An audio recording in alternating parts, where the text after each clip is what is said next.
Vamos às perguntas. Um ser encarnado pode assediar um espírito? Pode. E acontece muito isso. Por exemplo, tem lugares, religiões, doutrinas que assediam o tempo inteiro espíritos, né? Usam esses espíritos para feitura de trabalhos, usam os espíritos para as coisas físicas, né, de outros, ou do próprio, aquele que pede. Então, nesse momento, eles estão assediando, sim. Tem espíritos tão inferiores que aceitam ainda, acreditam e aceitam, né, serem manipulados por encarnados.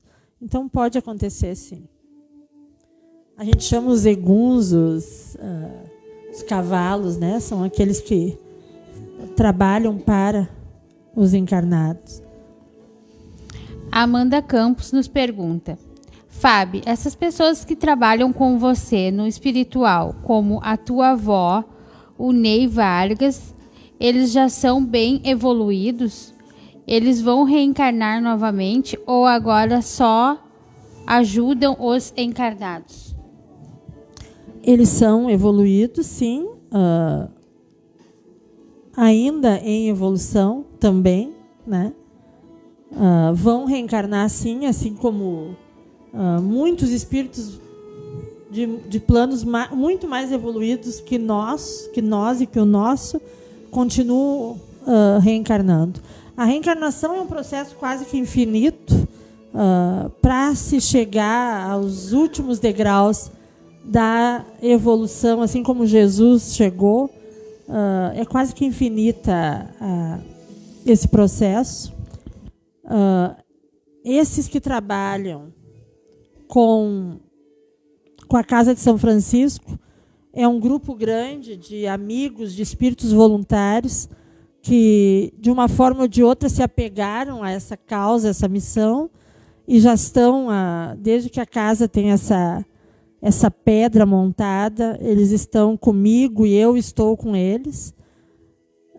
Ney Vargas é um deles, era um amigo antigo que se criou comigo, contigo, talvez com a Amanda. A Amanda deve lembrar dele, que era vizinha dele também. Ele morreu, eu não me lembro que idade, mas muito jovem, com problema cardíaco. E hoje ele trabalha com a Casa de São Francisco. A Eni Vieira, que era minha avó, essa avó que me ensinou muita coisa. Hoje ela é linha de frente naquela parte pesada, onde a gente tem que buscar retirar energias pesadas de lugares. Ela sempre está na frente disso tudo. E não só ela, tenho muitos que são muito ligados a mim diretamente, como Maria Antônia, que a maioria conhece, né, por ela interagir com o pessoal físico aqui da casa. Tem a Cândida, tem Ezequiel, tem Emmanuel, tem milhares de pessoas que trabalham com a casa, como trabalhadores da casa, que agem diretamente aqui com a gente, com essa porta aberta da Casa de São Francisco.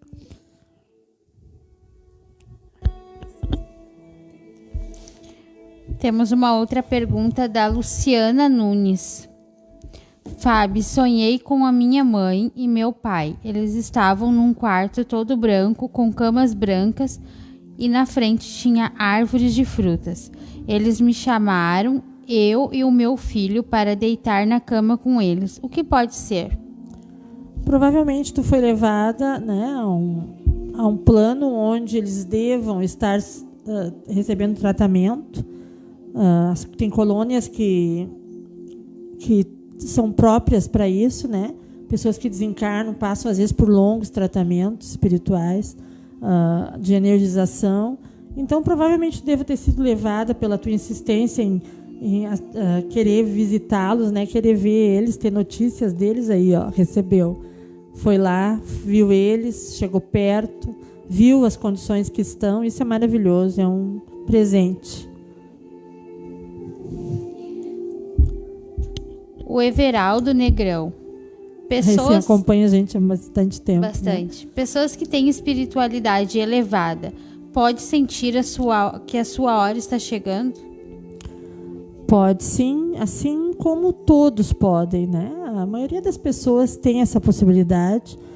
Alguns estão numa ordem superior, né, de evolução, mas somos todos iguais perante Deus, todos temos as mesmas possibilidades.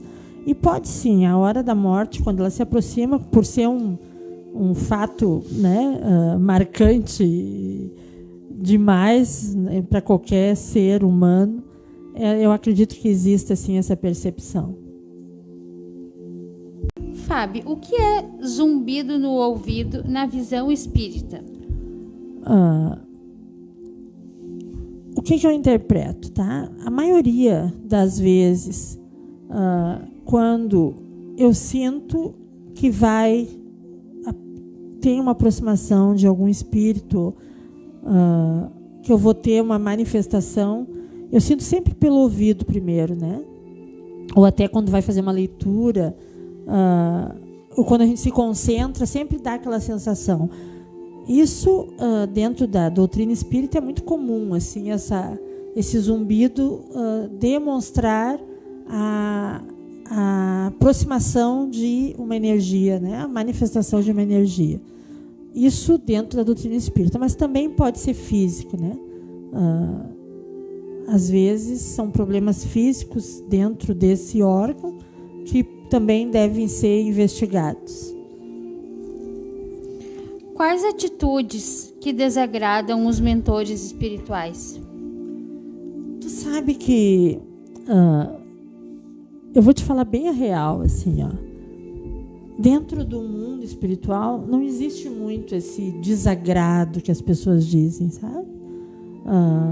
Eu não vejo esses espíritos superiores se desagradando com o nosso trabalho, com as nossas atitudes, porque eles são tão doces, eles são tão meigos, eles são tão superiores, que eles entendem que a gente está num processo evolutivo, que a gente vai errar, que a gente vai cair, que a gente vai levantar, e eles são tão delicados que eles não julgam, sabe? Raramente tu vê um espírito superior julgar ou gritar ou brigar ou ter uma manifestação negativa, por pior que seja a atitude do meliante, entendeu? Então, isso que eles nos ensinam o tempo todo, se a gente não pode ajudar, que raramente não se pode ajudar, eu acredito que sempre tem uma porta de ajuda. Não julga, não aponta o dedo ou não dá moral o tempo inteiro, né? O importante é que as pessoas entendam, porque por si só, por si próprio, pelos erros, pela dor, as pessoas vão acabar aprendendo, né? Então, geralmente, eles não têm essa questão de se aborrecerem, né? Espírito superior, pode ter certeza, não se aborrecem nunca. Passaram desse momento já muito. E quem são os espíritos mentores? Os mentores são aqueles que se dedicam a um trabalho, né? Por exemplo, um grupo de pessoas que querem aprender, que de alguma forma querem evoluir, eles não conseguem fazer isso totalmente sozinhos. Eles têm que ter uma mentoria, eles têm que ter alguém superior a eles que consiga fazer essa linha, essa indicação, esse caminho, né? Então, os mentores são aqueles superiores a nós, que estão ali organizando, ajeitando o nosso caminho, mostrando de várias formas, didaticamente, muitas vezes, qual é a melhor forma de nós alcançarmos os objetivos da nossa evolução, né?